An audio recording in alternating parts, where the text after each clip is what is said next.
ಚಂದನ ವಾಹಿನಿಯ ವೀಕ್ಷಕರಿಗೆ ನಮಸ್ಕಾರ. ಇವತ್ತಿನ ಸಂಚಿಕೆಯಲ್ಲಿ ನಾವು ಕಿಡ್ಸ್ ಯೋಗವನ್ನ ಅಭ್ಯಾಸವನ್ನ ಹೇಳ್ಕೊಡ್ತೇವೆ. ಮಕ್ಕಳು ಯಾವ ರೀತಿ ಮನೆಯಲ್ಲಿ ಯೋಗಾಭ್ಯಾಸವನ್ನ ಮಾಡ್ಕೊಳ್ಬಹುದು ಅನ್ನೋದನ್ನ ಈ ಸಂಚಿಕೆಯಲ್ಲಿ ತಿಳ್ಕೊಳ್ಳೋಣ ವೀಕ್ಷಕರೇ.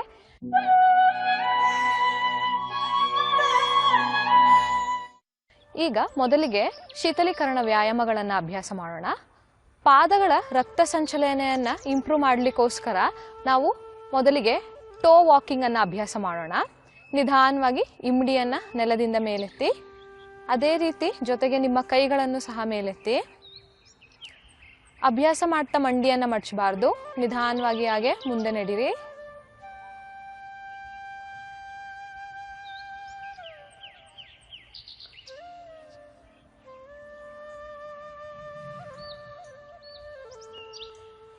ನಿಧಾನವಾಗಿ ಕೈಗಳನ್ನು ಕೆಳಗಿಳಿಸಿ ಪಾದವನ್ನು ನೆಲಕ್ಕೂರಿ, ರಿಲ್ಯಾಕ್ಸ್. ಈಗ ನಾವು ವೃಕ್ಷಾಸನದ ಅಭ್ಯಾಸ ಮಾಡೋಣ. Tree pose. ಪಾದವನ್ನು ಜೋಡಿಸ್ಕೊಳ್ಳಿ. ನಿಧಾನವಾಗಿ ನಿಮ್ಮ ಬಲಗಾಲನ್ನು ಮಡಚಿ ಬಲ ಪಾದವನ್ನು ಎಡ ತೊಡೆಯ ಮೇಲಿಡಿ. ಎರಡೂ ಕೈಗಳನ್ನ ಸೈಡಿಂದ ನಿಧಾನವಾಗಿ ಉಸಿರು ತಗೊಳ್ತಾ ಮೇಲೆತ್ತುತ್ತಾ ಬನ್ನಿ. ನಮಸ್ಕಾರ ಮುದ್ರದಲ್ಲಿಡಿರಿ. ಮುಂದೆ ನೋಡಿ, ಹಾಗೆ ಮೇಂಟೈನ್ ಮಾಡಿ. ನಿಧಾನವಾಗಿ ಕೈಗಳನ್ನು ಕೆಳಗಿಳಿಸಿ, ಉಸಿರನ್ನ ಆಚೆ ಆಗ್ತಾ ನಿಧಾನವಾಗಿ ಕೈಗಳು ಕೆಳಗೆ ಬರಲಿ. ನಂತರ ನಿಮ್ಮ ಬಲಗಾಲನ್ನು ಕೆಳಗಿಳಿಸಿ, ರಿಲ್ಯಾಕ್ಸ್. ಅಭ್ಯಾಸ ಮಾಡೋದ್ರಿಂದ ಮಕ್ಕಳಿಗೆ ಏಕಾಗ್ರತೆ ಮತ್ತು ನೆನಪಿನ ಶಕ್ತಿ ಹೆಚ್ಚಾಗುತ್ತೆ. ಈಗ ನಾವು ತಾಡಾಸನದ ಅಭ್ಯಾಸವನ್ನು ಮಾಡೋಣ. ಪಾದವನ್ನು ಜೋಡಿಸ್ಕೊಳ್ಳಿ.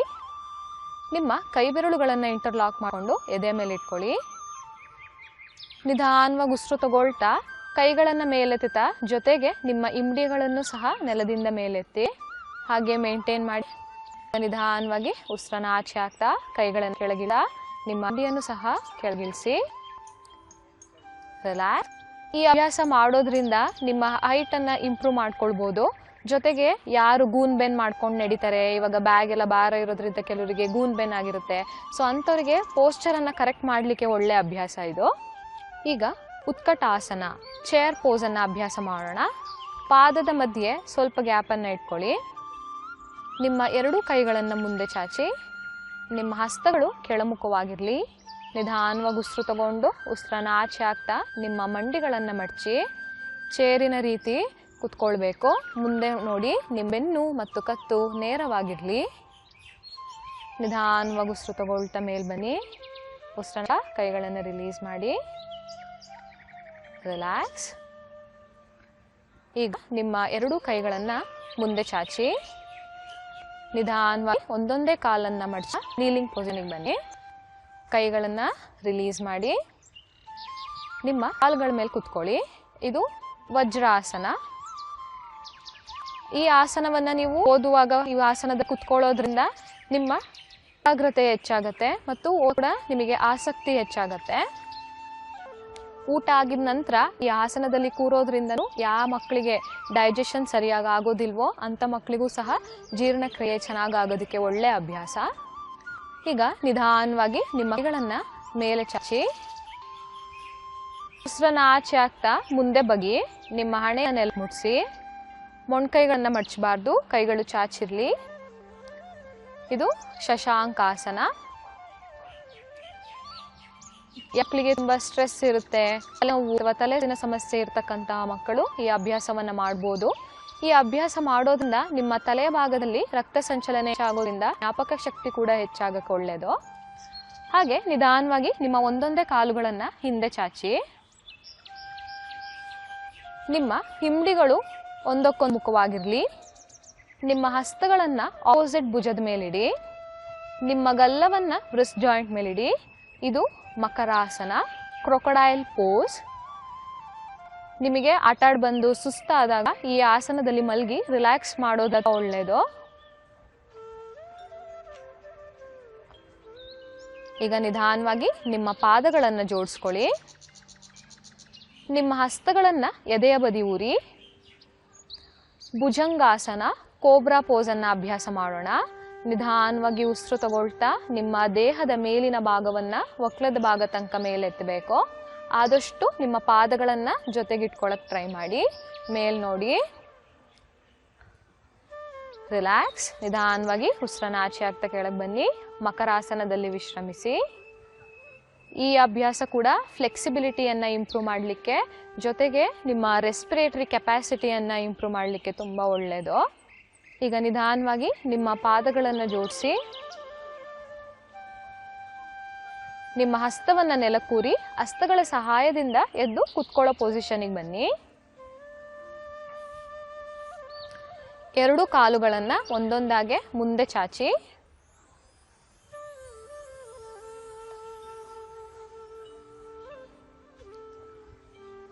ಈಗ ಪದ್ಮಾಸನದ ಅಭ್ಯಾಸ ಮಾಡೋಣ. Lotus pose.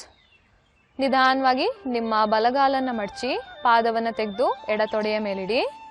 ನಿಮ್ಮ ಎಡಗಾಲನ್ನು ಮಡಚಿ ಎಡಪಾದವನ್ನು ತೆಗೆದು ಬಲತೊಡೆಯ ಮೇಲಿಡಿ.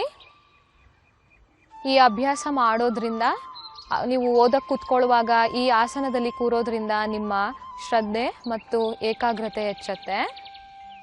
ಈಗ ನಿಧಾನವಾಗಿ ಒಂದೊಂದೇ ಕಾಲನ್ನು ಮುಂದೆ ಚಾಚಿ, ಬದ್ಧ ಕೋನಾಸನ ಬಟರ್ಫ್ಲೈ ಪೋಸನ್ನು ಅಭ್ಯಾಸ ಮಾಡೋಣ. ನಿಧಾನವಾಗಿ ನಿಮ್ಮ ಒಂದೊಂದೇ ಕಾಲನ್ನು ಮಡಚಿ ಪಾದಗಳನ್ನು ಜೋಡಿಸ್ಕೊಳ್ಳಿ. ಕೈ ಬೆರಳುಗಳನ್ನು ಇಂಟರ್ಲಾಕ್ ಮಾಡಿಕೊಂಡು ನಿಮ್ಮ ಪಾದಗಳನ್ನು ದೇಹಕ್ಕೆ ಹತ್ತಿರವಾಗಿಳಿರಿ. ಉಸಿರು ತಗೊಳ್ತಾ ಕಾಲುಗಳನ್ನು ಜೋಡಿಸಿ. ಈಗ ಉಸಿರನ್ನ ಆಚೆ ಆಗ್ತಾ ಕೆಳಗಿಳಿಸಿ. ರಿಲ್ಯಾಕ್ಸ್. ನಿಧಾನವಾಗಿ ಕೈಯನ್ನು ರಿಲೀಸ್ ಮಾಡಿ ಒಂದೊಂದೇ ಕಾಲನ್ನು ಮುಂದೆ ಚಾಚಿ. ರಿಲ್ಯಾಕ್ಸ್. ಈಗ ಸುಖಾಸನದಲ್ಲಿ ಕೂತ್ಕೊಳ್ಳಿ. ಒಂದೊಂದೇ ಕಾಲನ್ನು ನಿಧಾನವಾಗಿ ಮಡಚಿ.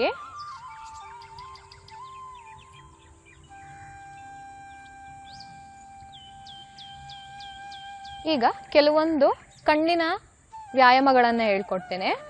ಮೊದಲಿಗೆ ಬ್ಲಿಂಕಿಂಗ್. ಇದರಲ್ಲಿ ನಿಧಾನವಾಗಿ ನಿಮ್ಮ ಕಣ್ಣನ್ನು ಮಿಟುಕಿಸಬೇಕು. ರಿಲ್ಯಾಕ್ಸ್. ಈಗ ಎರಡನೆಯದ್ದು, ಇದರಲ್ಲಿ ಉಸಿರು ತಗೊಳ್ತಾ ನೀವು ಮೇಲ್ ನೋಡಬೇಕು, ಉಸಿರನ್ನ ಆಚೆ ಆಗ್ತಾ ಕೆಳಗೆ. ಅಭ್ಯಾಸ ಮಾಡುವಾಗ ಕತ್ತನ್ನು ಮೂವ್ ಮಾಡಬಾರ್ದು, ನಿಮ್ಮ ಕಣ್ಣುಗುಡ್ಡೆಗಳನ್ನು ಮಾತ್ರ ಮೂವ್ ಮಾಡಿ. ಈಗ ಸೆಂಟರ್ ಮಧ್ಯ ನೋಡಿ. ನಿಧಾನವಾಗಿ ನಿಮ್ಮ ಬಲಗೈಯನ್ನು ಮುಂದೆ ಚಾಚಿ, 4 ಬೆರಳನ್ನು ಮಡಚಿ, ಹೆಬ್ಬೆರಳು ಮೇಲ್ಮುಖವಾಗಿರಲಿ. ನಿಧಾನವಾಗಿ ಉಸಿರು ತಗೊಳ್ಳಿ. ಈಗ ಉಸಿರನ್ನ ಆಚೆ ಆಗ್ತಾ ನಿಮ್ಮ ಬಲಗೈಯನ್ನು ಬಲಕ್ಕೆ ಮೂವ್ ಮಾಡ್ತಾ ಹೋಗಿ, ಜೊತೆಗೆ ಕಣ್ಗುಡ್ಡೆಗಳನ್ನು ಸಹ ನಿಮ್ಮ ಬಲಕ್ಕೆ ಮೂವ್ ಮಾಡಿ. ನಿಧಾನವಾಗಿ ಉಸಿರು ತಗೊಳ್ತಾ ನಿಮ್ಮ ಕೈಯನ್ನು ಸಹ ಮುಂದೆ ತನ್ನಿ, ಜೊತೆಗೆ ಕಣ್ಗುಡ್ಡೆಗಳನ್ನು ಸಹ ಮುಂದೆ ತನ್ನಿ. ಈಗ ಉಸಿರನ್ನ ಆಚೆ ಆಗ್ತಾ ಕೈಯನ್ನು ಎಡಕ್ಕೆ ಮೂವ್ ಮಾಡಿ, ಜೊತೆಗೆ ಕಣ್ಗುಡ್ಡೆಗಳನ್ನು ಸಹ ಎಡಕ್ಕೆ ಮೂವ್ ಮಾಡಿ.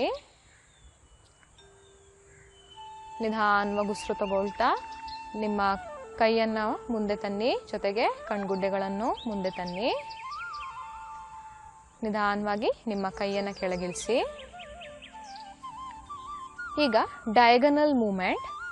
ನೀವು ಉಸಿರು ತಗೊಳ್ತಾ ಬಲ ಮೇಲ್ಗಡೆ ನೋಡಿ, ಕಣ್ಗುಡ್ಡೆಗಳನ್ನು ಬಲ ಮೇಲಕ್ಕೆ ಹಾಕಿ, ಮತ್ತು ಉಸಿರನ್ನ ಆಚೆ ಆಗ್ತಾ ಕಣ್ಗುಡ್ಡೆಗಳನ್ನು ಎಡ ಕೆಳಗೆ ನೋಡಿ. ಬಲ ಮೇಲೆ ಎಡ ಕೆಳಗೆ. ಇದೇ ಅಭ್ಯಾಸವನ್ನು 5 ಬಾರಿ ಮುಂದುವರಿಸಿ. ನಂತರ ಮುಂದೆ ನೋಡಿ. ಈಗ ಆಪೋಸಿಟ್ ಡೈರೆಕ್ಷನ್. ಉಸಿರು ತಗೊಳ್ತಾ ಎಡ ಮೇಲೆ ನೋಡಿ, ನಂತರ ಉಸಿರು ಬಲ ಕೆಳಗೆ ನೋಡಿ. ಈಗ ಸೆಂಟರ್. ಈಗ ಲಾಸ್ಟ್ ಐ ಎಕ್ಸಸೈಸ್. ಇದರಲ್ಲಿ ರೊಟೇಷನ್. ನೀವು ಕಣ್ಗುಡ್ಡೆಗಳನ್ನು ಗೋಲಾಕಾರದಲ್ಲಿ ಮೂವ್ ಮಾಡ್ತಾ ಹೋಗಬೇಕು.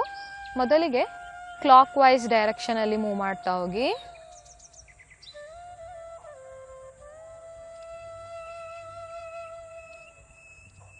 ಅದನ್ನು 5 ಬಾರಿ ಅಭ್ಯಾಸ ಮುಗಿಸಿದ ನಂತರ ಆ್ಯಂಟಿ ಕ್ಲಾಕ್ ವೈಸ್, ಅದನ್ನೇ ಉಲ್ಟಾ ಅಭ್ಯಾಸ ಮಾಡಿ.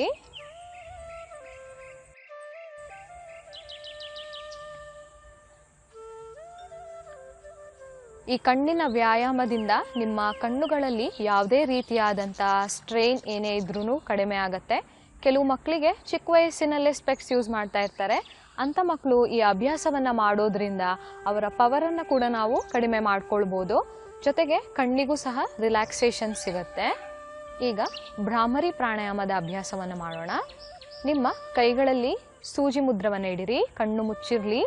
ಸೂಜಿ ಮುದ್ರ ಅಂದರೆ ನಿಮ್ಮ ತೋಳು ಬೆರಳಿನಿಂದ ನಿಮ್ಮ ಕಿವಿಗಳನ್ನು ಮೃದುವಾಗಿ ಕ್ಲೋಸ್ ಮಾಡ್ಕೊಳ್ಳಿ. ನಿಧಾನವಾಗಿ ಉಸಿರು ತಗೊಂಡು ಉಸಿರನ್ನ ಆಚೆ ಹಾಕ್ತಾ ದುಂಬಿ ಯಾವ ರೀತಿ ಸೌಂಡ್ ಮಾಡುತ್ತೆ ಆ ಥರ ಮಾಕಾರದ ಉಚ್ಚಾರಣೆಯನ್ನು ಮಾಡಿ.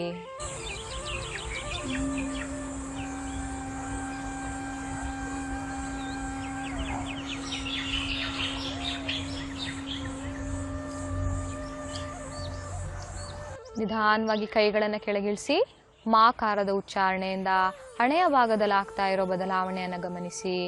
ಈ ಅಭ್ಯಾಸ ಮಾಡೋದ್ರಿಂದ ನಿಮ್ಮ ಏಕಾಗ್ರತೆ ಮತ್ತು ಜ್ಞಾಪಕ ಶಕ್ತಿ ಕೂಡ ಇಂಪ್ರೂವ್ ಆಗುತ್ತೆ. ಈಗ ಓಂಕಾರದ ಉಚ್ಚಾರಣೆಯನ್ನು ಮಾಡೋಣ. ನಿಮ್ಮ ಎರಡೂ ಕೈಗಳಲ್ಲಿ ಚಿನ್ಮುದ್ರವನ್ನು ಇಡಿರಿ. ಅಂದರೆ ನಿಮ್ಮ ತೋಳು ಬೆರಳು ಮತ್ತು ಹೆಬ್ಬೆರಳನ್ನು ಜೋಡಿಸಿ ಉಳಿದಿರೋ ಬೆರಳುಗಳು ಚಾಚಿರಲಿ. ನಿಮ್ಮ ಹಸ್ತ ಮೇಲ್ಮುಖವಾಗಿರಲಿ. ಬೆನ್ನು ಮತ್ತು ಕತ್ತು ನೇರವಾಗಿರಲಿ. ನಿಧಾನವಾಗಿ ಉಸಿರು ತಗೊಂಡು ಉಸಿರನ್ನ ಆಚೆ ಹಾಕ್ತಾ ಓಂಕಾರದ ಉಚ್ಚಾರಣೆಯನ್ನು ಮಾಡಿ.